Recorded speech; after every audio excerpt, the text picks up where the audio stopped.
Добрый вечер, уважаемые зрители канала Soul Life. Меня зовут Байгожа Аблайхан, и я врач-уролог-андролог. Сегодня хочу обсудить с вами такую тему, как влияние вредных привычек на мужское здоровье.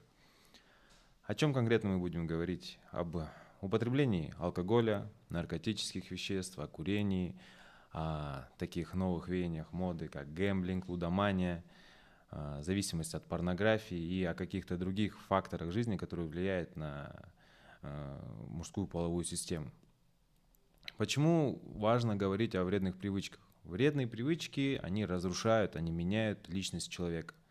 Вредные привычки приводят к тяжелым заболеваниям, к инвалидизирующим заболеваниям, таким как инсульт, инфаркт, делающий из человека нетрудоспособную единицу, человека, неспособного к самообслуживанию.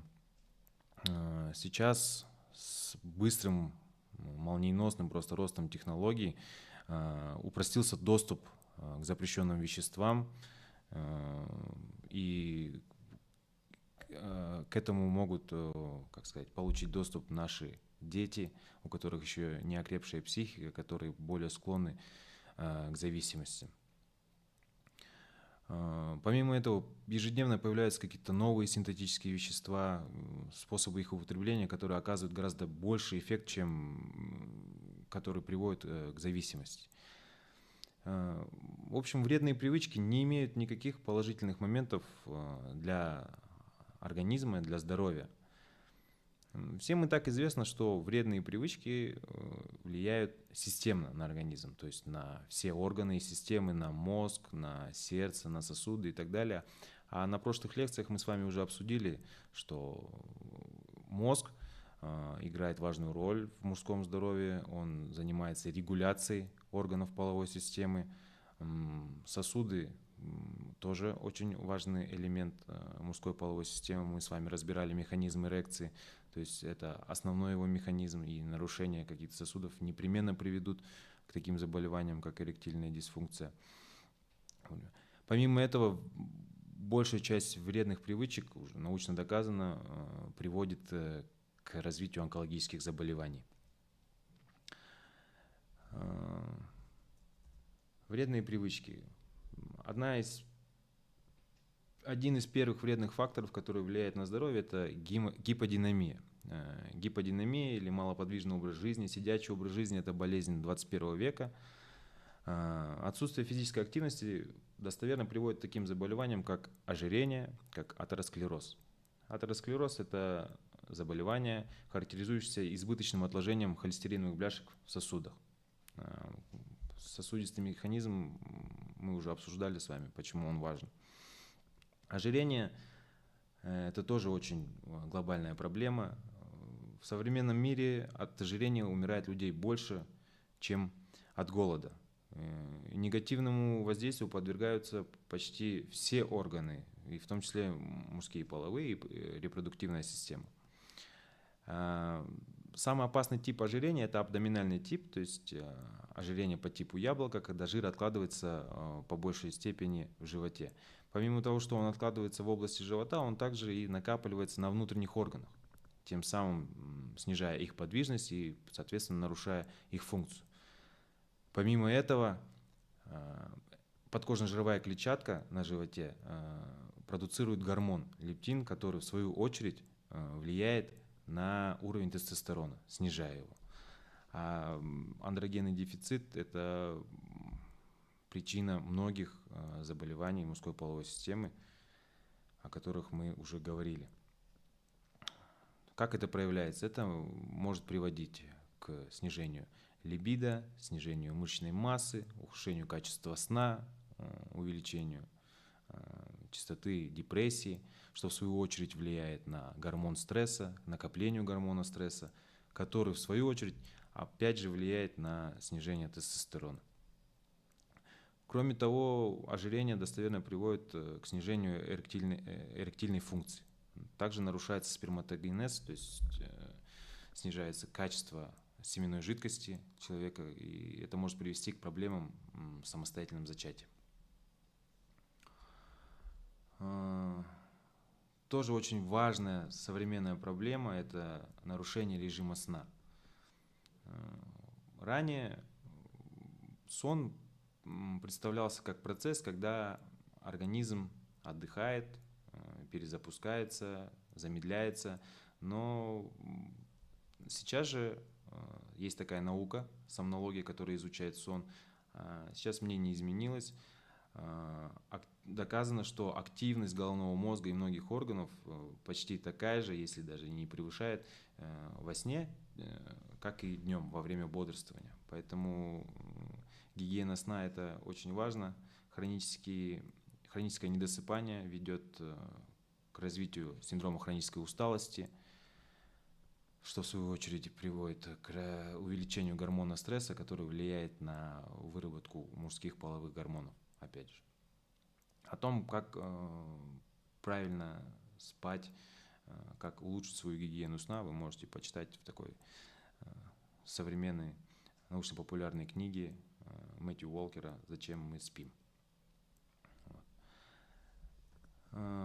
Зависимости от социальных сетей, азартных игр – это, в общем, такие вещи, которые опосредованно влияют на мужскую половую систему, поэтому на этом мы останавливаться не будем. Хотелось бы остановиться на зависимости от порнографии. К сожалению, организм человека так устроен, что, допустим, постоянный половой партнер, то есть один и тот же возбудитель, со временем снижает активность свою. Поэтому есть так называемый эффект Кулиджа. Он расшифровывается так. Все новое нравится больше, чем привычное. То есть вызывает гораздо больше эмоциональный всплеск, чем что-то постоянное. И поэтому порнография выступает как способ получать какие-то новые ощущения. Что интересно, при просмотре порнографии стимулируется та же часть головного мозга, что и при выкуривании сигареты, при употреблении алкоголя или наркотических веществ и так далее. Научно доказано, что порнографическая зависимость приводит к эректильной дисфункции. Есть даже такой отдельный ее вид, так он и называется, порноассоциированная эректильная дисфункция. Это тоже сейчас очень актуальная проблема. Табак, вейп, системы нагревания тоже очень актуальная проблема. Сейчас вот эти все аппараты для курения преподносят как безопасную альтернативу классическим сигаретам.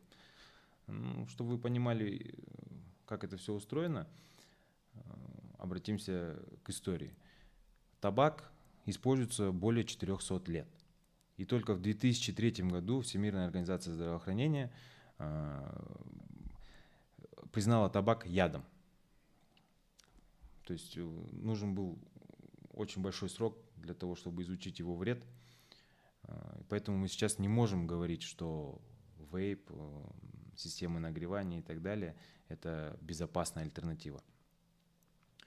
В 2016 году Всемирная организация здравоохранения по уровню вреда приравняла классический табак к вейпам и системам нагревания. В 2019 году впервые в Америке была зафиксирована болезнь. Ее так и назвали – вейп-ассоциированное поражение легких. То есть как это произошло? Стали обращаться в больницы, поступать люди с непривычной клинической картиной, то есть с каким-то необычным заболеванием. И у всех в анамнезе, то есть в прошлом было отмечено употребление именно вот этих вейпов. Электронные сигареты, как и обычные сигареты, влияют на сосуды, на состояние сосудов. Соответственно, это рано или поздно приведет к эректильной дисфункции.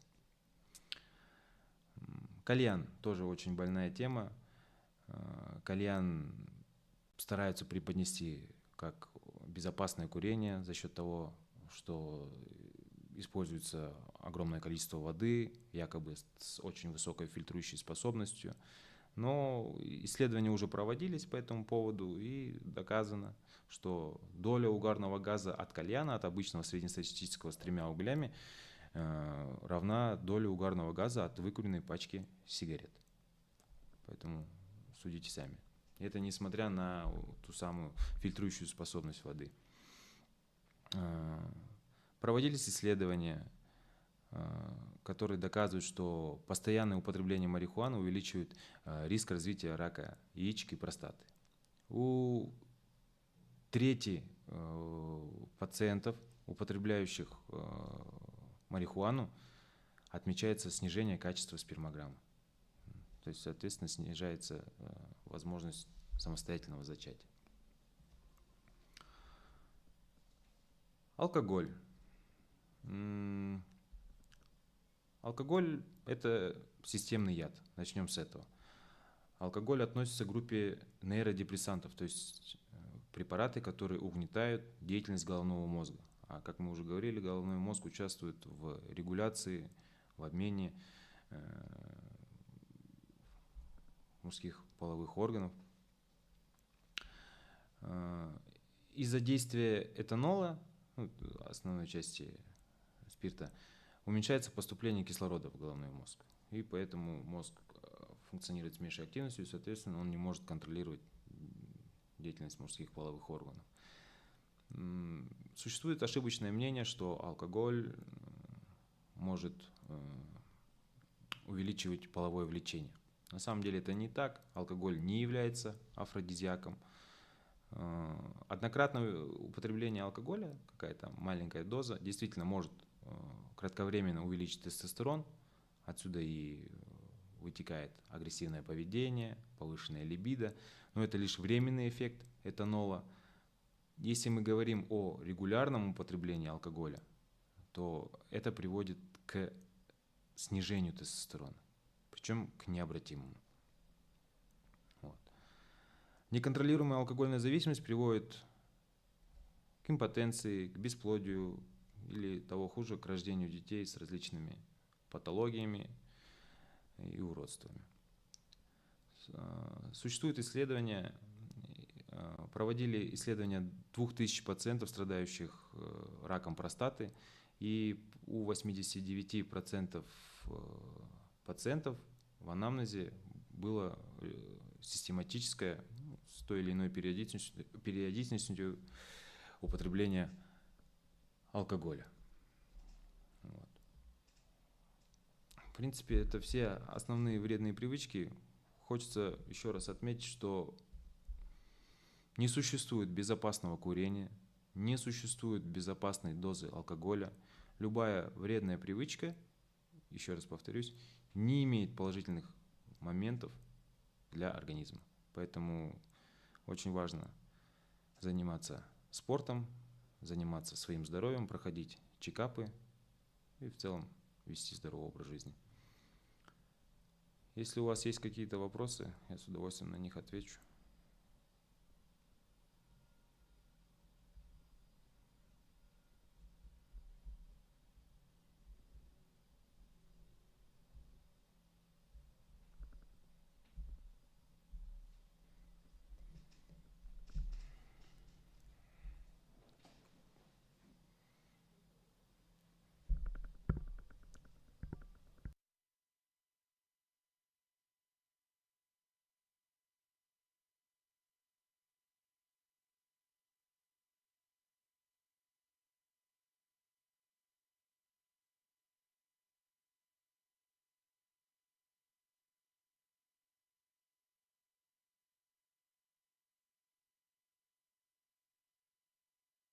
На этом у нас все. Спасибо за внимание. Всем ЗОЖ.